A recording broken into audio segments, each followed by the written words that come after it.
Run it back, nation. What is go? Yeah. What is up, my people?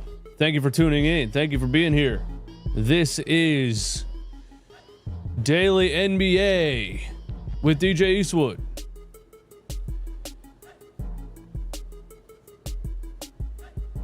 Where we talk about the things that happened over the weekend in the NBA playoffs. Bobby Q, what's going on? Smorn, James Zhao, Papa Grass, member of the channel in the chat. Firas, Jandali, Peter. What's up, Peter? I knew that Nick Nurse was a terrible coach when Buddy Heild had 17 points in the second quarter against the Knicks last year and he didn't play him in the second half. Yeah, we're going to talk about the Warriors and Buddy Heild. I have a take on Buddy Heild. How shocked were you that Denver dominated Game 7? Totally shocked. Totally shocked. The Clippers are complete frauds. I mean, that is one of the most fraudulent losses I've ever seen. That team completely quit. And it's because they are being led by a quitter. James Al, hey, thank you, man. 28,000 subscribers right here on Run It Back Philly. Thank you guys for getting me to 28,000 subscribers. Another year of being a Harden fan, being disappointed in my GOAT. That is an absolutely disgusting comment. And I am embarrassed for you for the fact that you even typed that out with a keyboard for the public to read. You see, what does GOAT mean to you? Greatest of all time. That's what it stands for. So, I mean, within this comment, you're admitting that James Harden is disappointing, but you're calling him your GOAT at the same time. That doesn't make any sense at all. Here's what you do. You go and you root for a player who's not a fraud and a quitter. It's that simple. You see the fraudulence of James Harden. You go and root for some other player, man. Yeah, thank you for being here, everybody. Do me a favor one time and hit the like button. Let's push this stream out to more and more viewers. You guys are growing this 12 o'clock NBA show at an unbelievable rate, and I appreciate each and every one of you. Let's go ahead and start with the LA Clippers on Saturday.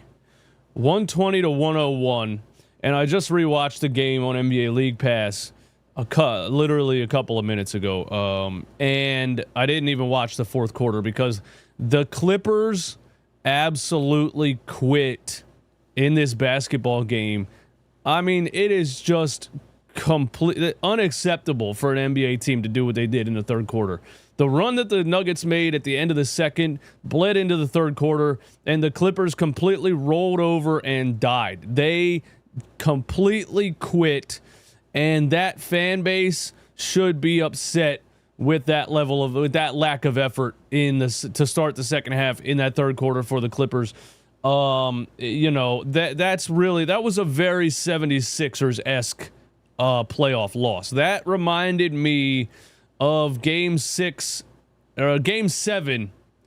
last season, or two seasons ago, Game 7 with James Harden. Maybe 3 seasons ago now. I can't keep up with time or anything like that. But that reminded me of Game 6 or 7 with James Harden, Joel Embiid, and Doc Rivers against the Boston Celtics, where the Sixers got beat up in Game 6 and then came out in Game 7 and just looked like they did not want to be there. That was the Clippers in the second half on Saturday. They completely quit. The Nuggets had a 35-point lead by 8 minutes to go in the fourth quarter, and then the Clippers made a run at the very end, but does that really count? The run by the Nuggets at the end of the second quarter into the third, a 36-11 run by the Denver Nuggets. And it was just unbelievable that you could watch it happening. The Denver Nuggets wanted to win the game, and the Clippers did not want to win the game. The Nuggets were just beating them in every way, and it all hustle points, all hustle stats. The Nuggets were outrunning them from end to end. I mean, Russell Westbrook got his own offensive rebound on a free throw. They were just getting a rebound, and all 5 guys sprinting down the floor while James Harden was laying on the ground on the other side yelling at the officials. That was a fraudulent display by an NBA basketball team on Saturday by the LA Clippers. They gave up 11 offensive rebounds. They shot 29% from 3. They gave up 15 points off turnovers. They gave up 66 points in the paint. They gave up 24 fast break points, 22 to 10 second chance points. They were just not trying, especially in the third quarter. They completely quit. And if I was a Clippers fan, I would be pissed off with that team, that franchise. And now you look at it like, where do they go from here? You know? Where do they go from here? What do you do if you're the Clippers to come back next season? Because you got James Harden under contract, you got Kawhi Leonard under contract, and you just watched this team quit in the playoffs and lose in the first round. Where do they go from here? Just unbelievable. James Harden specifically, man, unbelievable performance. Lack of a performance. The guy got double teamed in the first half and quit trying. He flat out quit trying. That was embarrassing. And we've seen him do it how many times? And the people all season, it's time for you to eat crow, Harden stands. It's time for you to eat the crow. All right? Put the crow on the grill, cook it up, char it, whatever temp you like, butterfly it, whatever you want to do. It's time for you to eat crow, man. Because you DM'd me all season. The Sixers should have paid Harden. Sixers should have paid Harden. We kept saying, wait for the playoffs. Wait for the playoffs. Wait for the playoffs. Wait. Look, James Harden had a 40-point triple-double last night. Look what Harden's doing at. And I was even giving him props for getting back into shape and taking his diet more seriously and taking his sleep schedule more seriously to be a more productive player. But this is exactly what he did with the Sixers. That then he got mad at Daryl Morey for not giving him the contract. He thought what he did in the regular season warranted a max contract. But what he did in the regular season did not carry over to the playoffs. You can't just show up during the regular season and then completely collapse when it matters the most and get paid max money. That's why the 76ers did not pay him. And the Clippers didn't give him a max either. What'd they give him? 2 years, 100? And he did the same exact thing. He put up the numbers in the regular season, and he completely quit when it mattered the most in the playoffs, specifically Game 7. He had a 28-point game in Game 2, or he had a 28-point game in Game 6. Just unreal to come out in a Game 7 and do what he did last night. Fraudulent, embarrassing.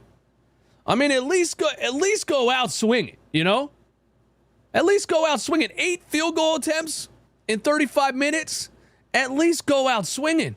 At least go 5 for 25. At least try to do something.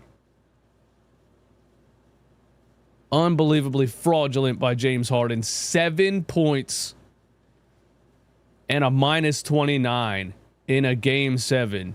And it's one of those things like, you've seen it happen before, and people said, like, just wait for it, just wait for it, just wait for it. I'm like, all right, Game 7, he's not actually going to completely fold. And he did. And he folded maybe harder than he's ever folded in his career. By the way, he didn't score a single point in the second half. He had 7 points in the first half. He had a goose egg in the third. He had a goose egg in the fourth. He only played 1 minute in the fourth quarter because it was a 30-point blowout. 12 minutes. He played the entire third quarter. He had 0 points and was a minus 16. And a couple of times,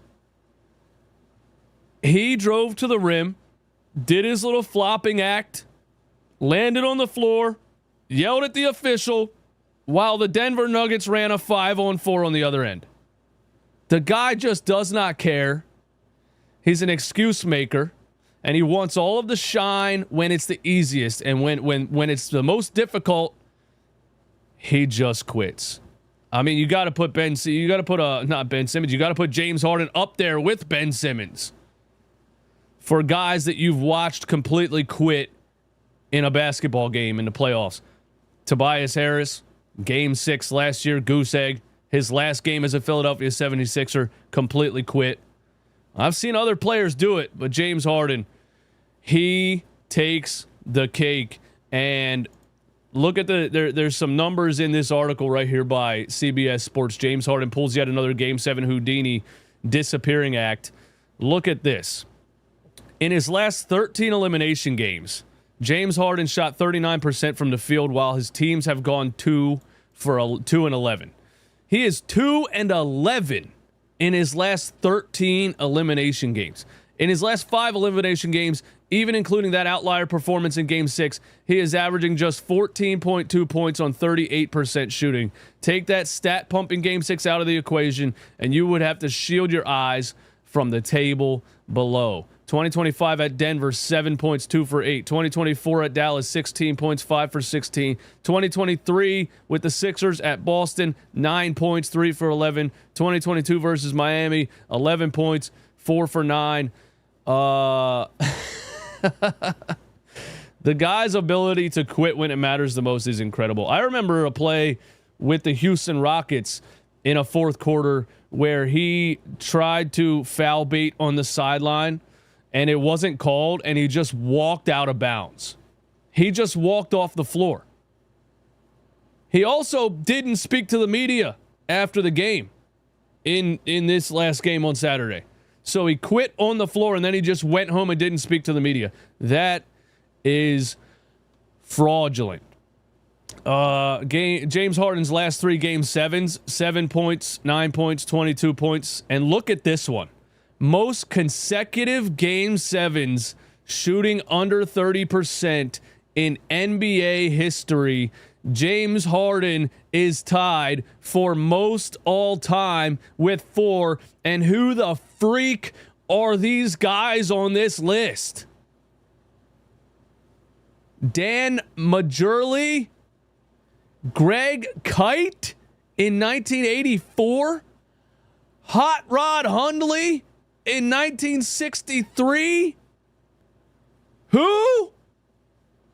So when you take into account what's expected of a player of James Harden's caliber and, you know, all-star career, Hall of Fame career, when you take into what's expected of him, to be on a list like this with dudes like Dan Majerle and Hot Rod Hundley in 1963, I think we can say James Harden is the single most fraudulent NBA player in history, all things considered.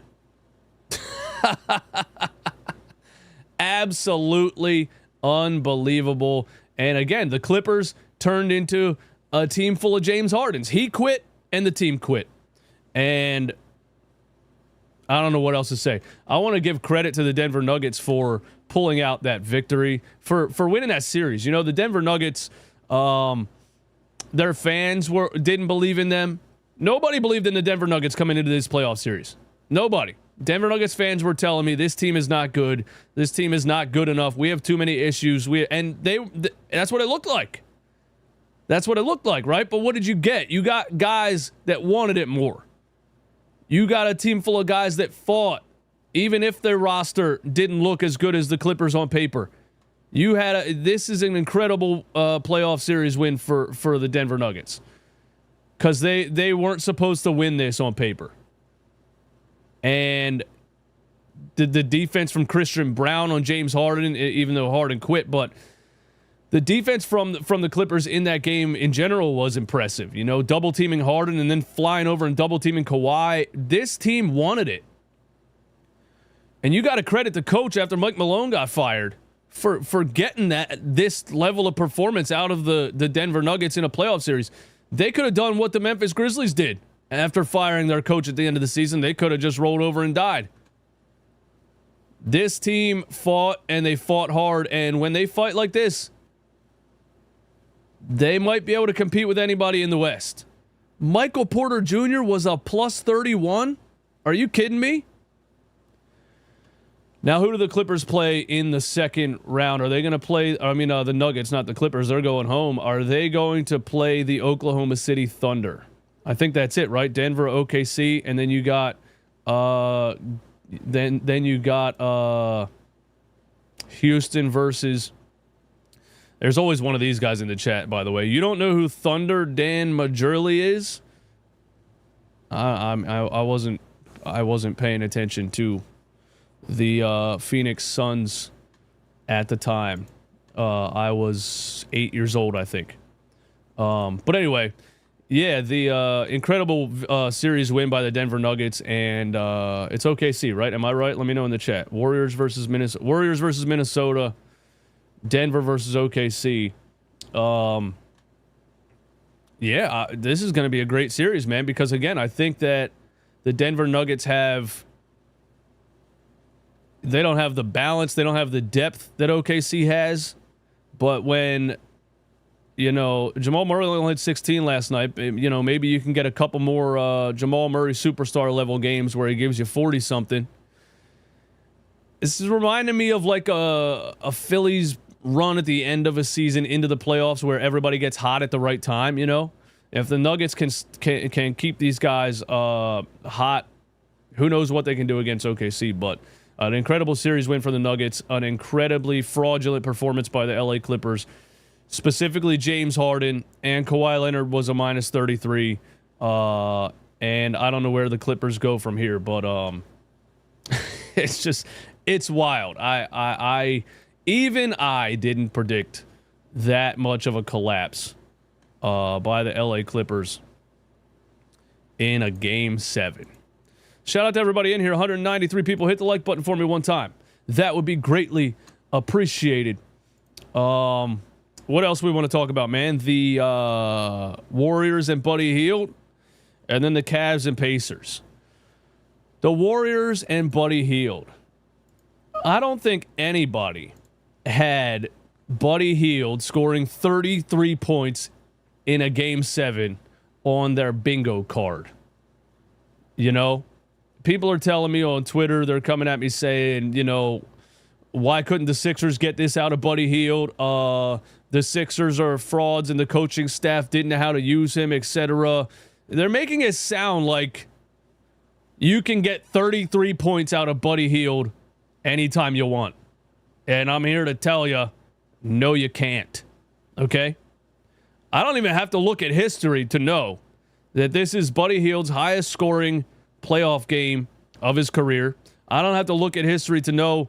I don't even know if Buddy Hield's ever played in a Game 7, but this is his one and only 30-plus point Game 7. This is not who Buddy Heild is. Well, this is who Buddy Heild is. But who Buddy Heild is maybe the streakiest shooter I've ever seen in my life. When he's hot, it's like throwing a beach ball in the ocean. The guy absolutely cannot miss. Like, when they use the phrase unconscious from three, that's what he starts to look like. There's no thought behind it at all. He's just catching it and letting it fly, and it's just money. But let's not act like this is what Buddy Heild does, and the Steve Kerr and the Warriors got this out of Buddy Heild and nobody else could get this out of Buddy Heild. That's ridiculous. It's as simple as Buddy Heild got ridiculously hot from three, and there was nothing anybody could do to stop it. 110 true shooting percentage, 12 for 15 from the field, 9 for 11 from three. That is not real. That is 2K numbers.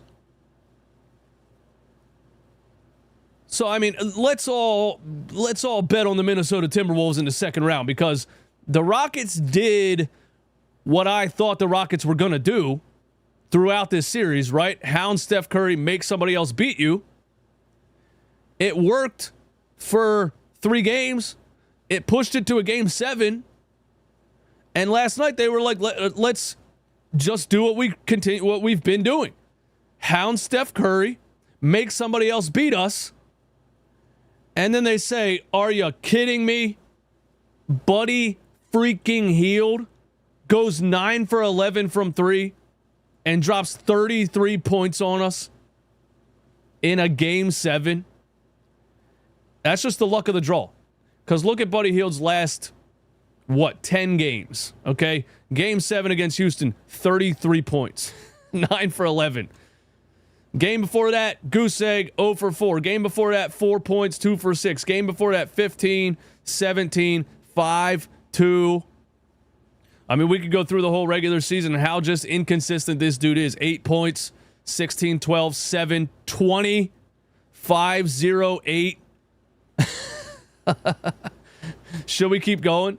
19, 11, 10, 5, 8, 15, 2, 3, 8, 0, 6.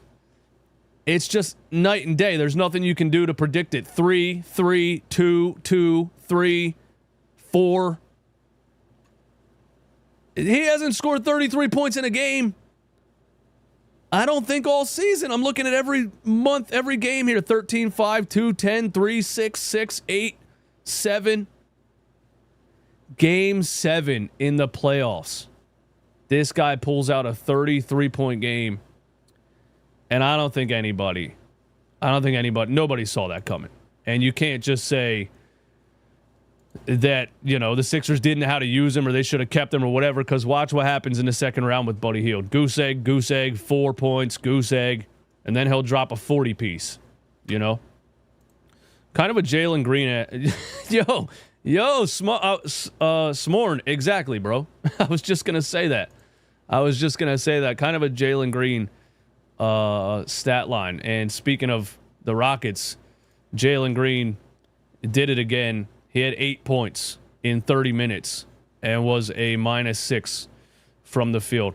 Jalen Green, game 1 of this series, he was terrible. He said he was nervous after the game. He admitted to being nervous, which he should have never done. Game 2, he comes back and has 38 points in a Rockets win. And then he goes cold for the rest of the series. And last night he had 8 points on a -6. The Rockets finished the game with 89 points. I think the Rockets are... I think that one of their biggest mistakes, was overrating Fred VanVleet, with that signing. I don't think Fred VanVleet is an NBA champion starting point guard. Remember him in Toronto coming off the bench? I think that's what Fred VanVleet actually is. And he got overpaid down there in Houston for his veteran presence and leadership and whatever, but Fred VanVleet is he's the kind of player that, in this game specifically, when it mattered the most, he choked it away. And he kind of threw the game away in the third quarter. It was a 10-point game. What was it? It was a 10-point game. Was it the third or the fourth? And I'm talking about this specific play.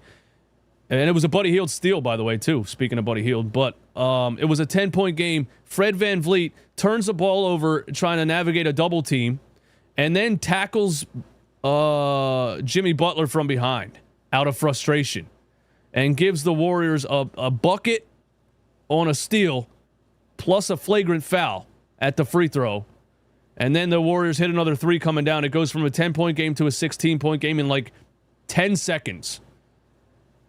And I don't think you can rely on Fred VanVleet as your team leader or starting point guard in the playoffs. I think he's a very good backup point guard. That's just what I think just from watching this playoff series. I feel like you're in a little bit over your head with Fred VanVleet. The Rockets need to figure something out in the offseason. Maybe they do make that Kevin Durant trade. But a young athletic team that fights hard. They got a lot of size. They got a lot of fighters, a lot of athletes. Tari Eason, Amen Thompson, Dylan Brooks, of course. Steven Adams was great in this series too. He was like a plus 22 in the series before last night. But really, the Rockets don't have enough star power. You're gonna need something to push you over the edge.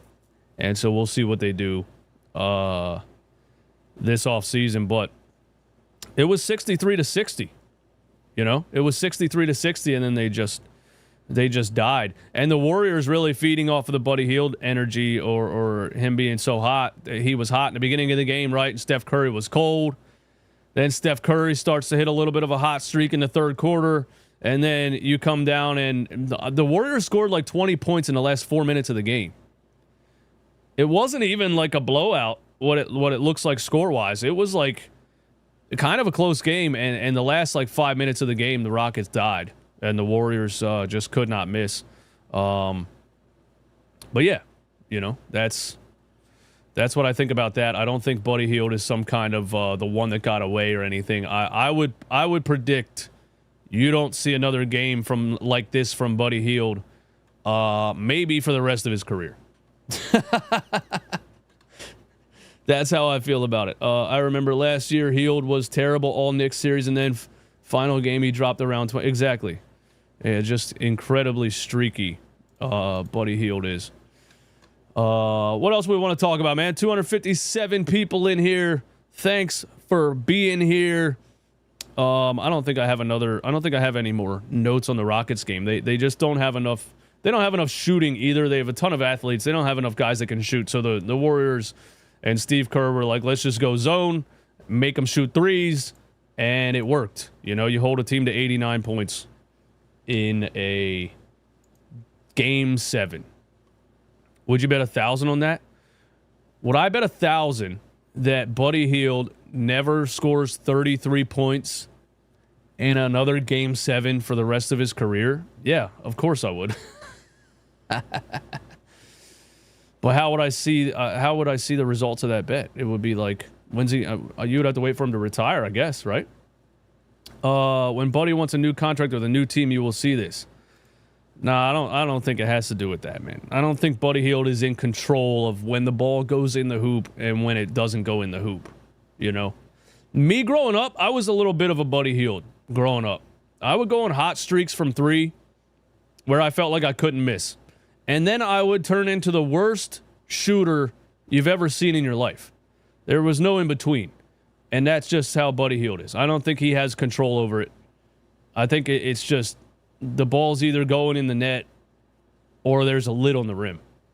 I don't think he's like, oh, I need a new contract. I'm going to start making shots now. Why wouldn't he just make shots all the time then? You know? But it's just wild, and, you know, sucks for Rockets fans because I can imagine you're sitting back and saying, wow, really? We hold Steph Curry to 22. We fight and claw, and fucking Buddy Heild puts us away in Game 7.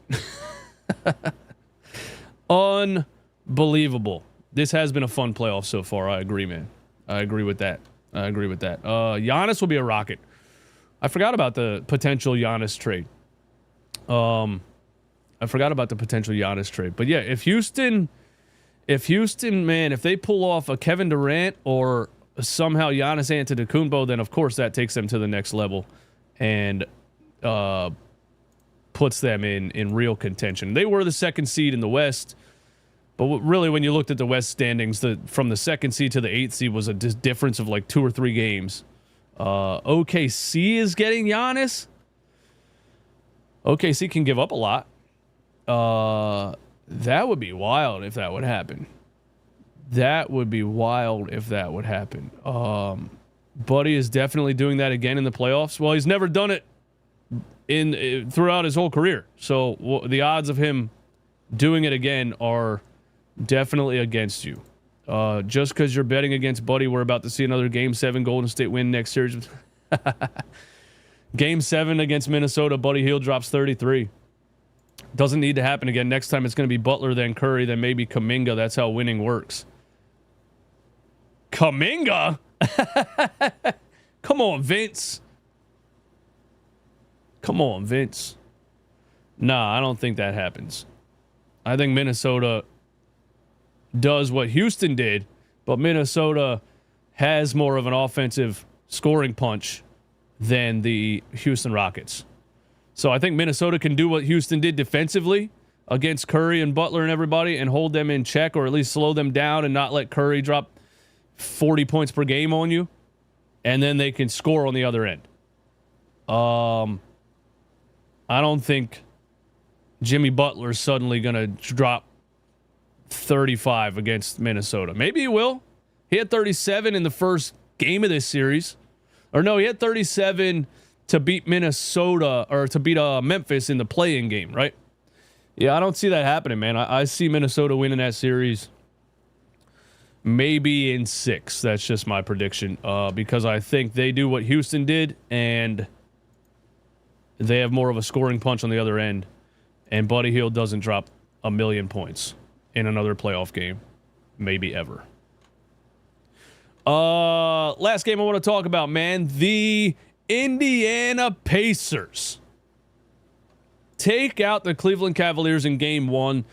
Cleveland doesn't have Darius Garland right now. I think he was questionable coming into this game, and he was ruled out. What was it? A wrist injury or something? I don't even know. Let me see Darius Garland injury.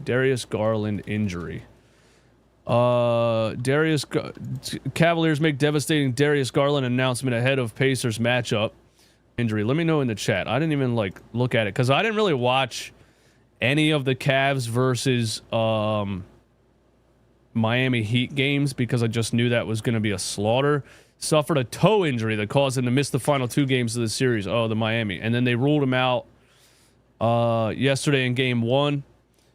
A toe injury is tough, man. A toe injury for a smaller guard is a hindrance because it prevents the ability to cut and change directions effectively. Yeah, it does. I didn't see a photo of it, but have you guys ever broken a big toe, dude? It messes up your running, your walking, your balance, everything. But yeah, I didn't see that injury happen.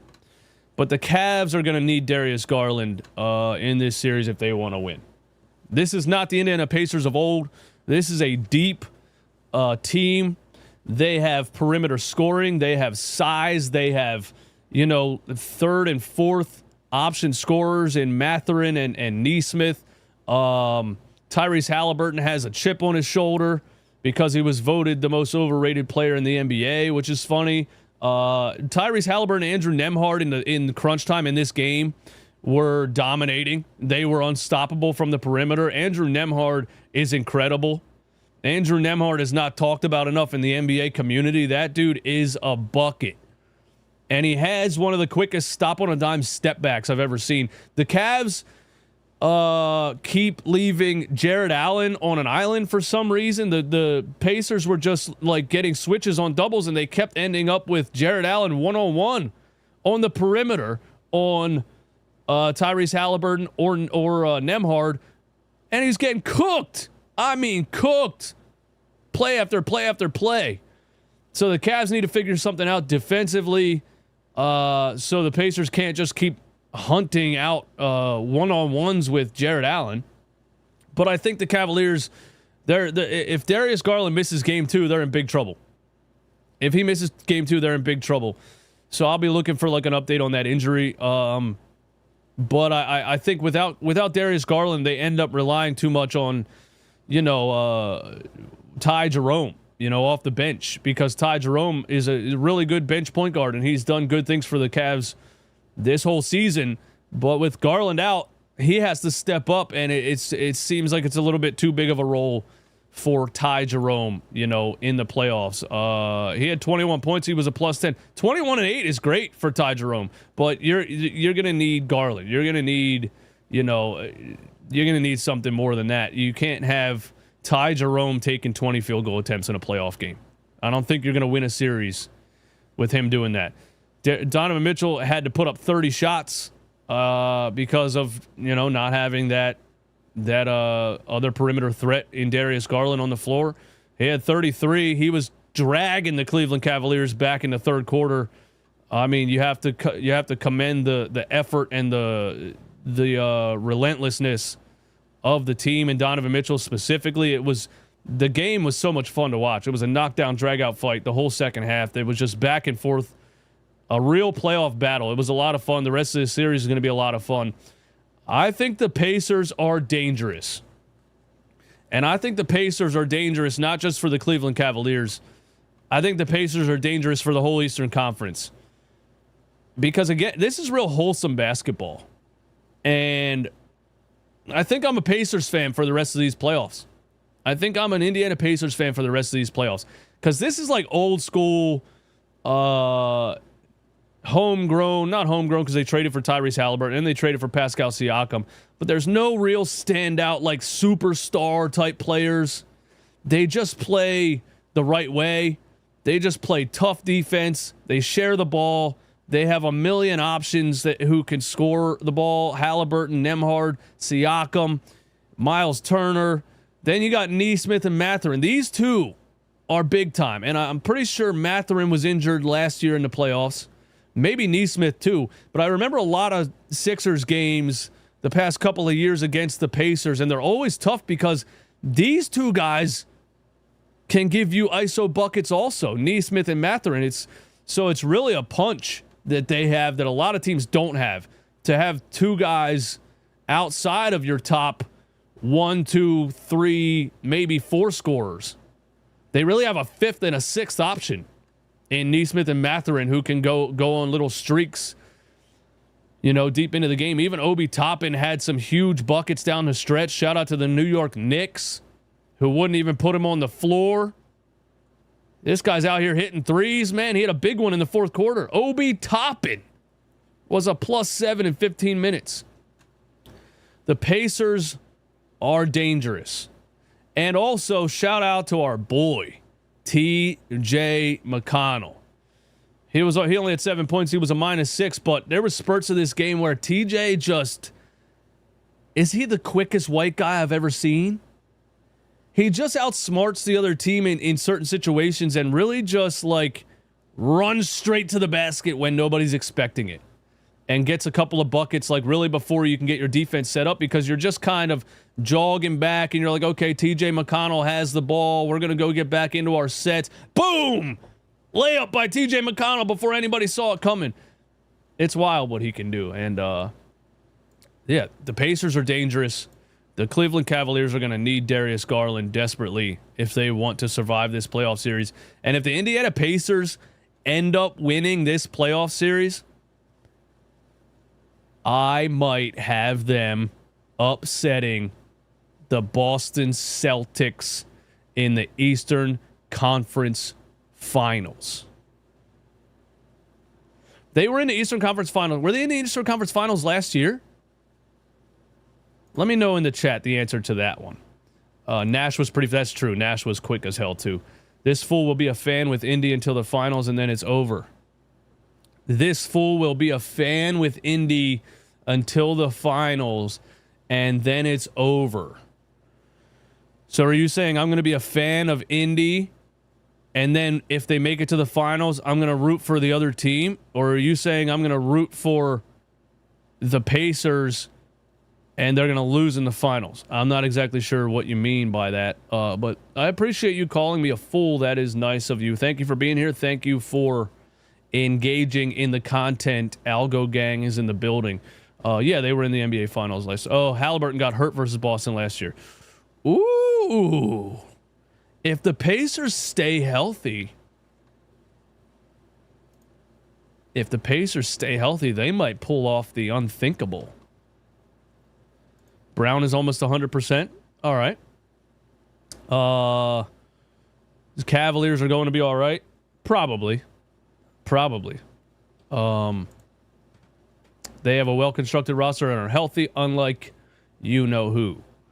Well, the Cavs aren't healthy with Darius Garland and a toe injury. The Boston Celtics have the Jaylen Brown knee thing, but I don't know if that's a problem still.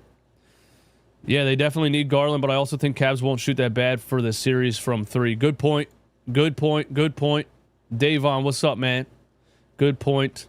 The Pacers put it away at the end of the fourth quarter, man. A 15-4 run to end the game. I feel like the Cavs had 106 points for about 5 minutes at the end of the game. They went ice cold, and the Pacers put it away. I'm really excited to watch the rest of this series.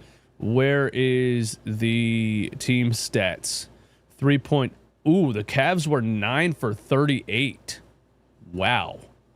That is true. That is a great point. And You know, Sam Morrill had some open shots he was missing. Ty Jerome had open shots he was missing. Donovan Mitchell had open shots he was missing. They were missing a lot of open shots. So that's a good point, man. The Cavs aren't going to shoot 23% from three the whole series. It's going to be a battle, man. This one might go 7. Philly first. LOL clown. Pacers won't beat Boston. All right, Philly first, man. It's unfortunate, you know, that you aren't old enough or mature enough to have sports conversations without being a fucking idiot. But here's how it works, man. When somebody says something and gives their opinion and you disagree with it, you say, hey, man, I disagree with that, and here's why, and we'll see if you're right or if I'm right. Ha ha, all love, all in fun. We're just talking sports. Instead, you say things like LOL clown. Yeah, you're a goddamn idiot, man. Have a good life. The media doesn't cover either of these teams much. That's true, man. That's true. Hey, thank you guys so much for tuning in, man. This is fun every single day at 12. I appreciate the support. 256 people in here watching. I bet Philly First could make a YouTube channel and will never get to the point where he has 256 people watching him live. Yeah. Pacers. Nuggets. Who else am I rooting for? I don't know. And sorry for letting weirdo hater throw me off my game at the end of this show.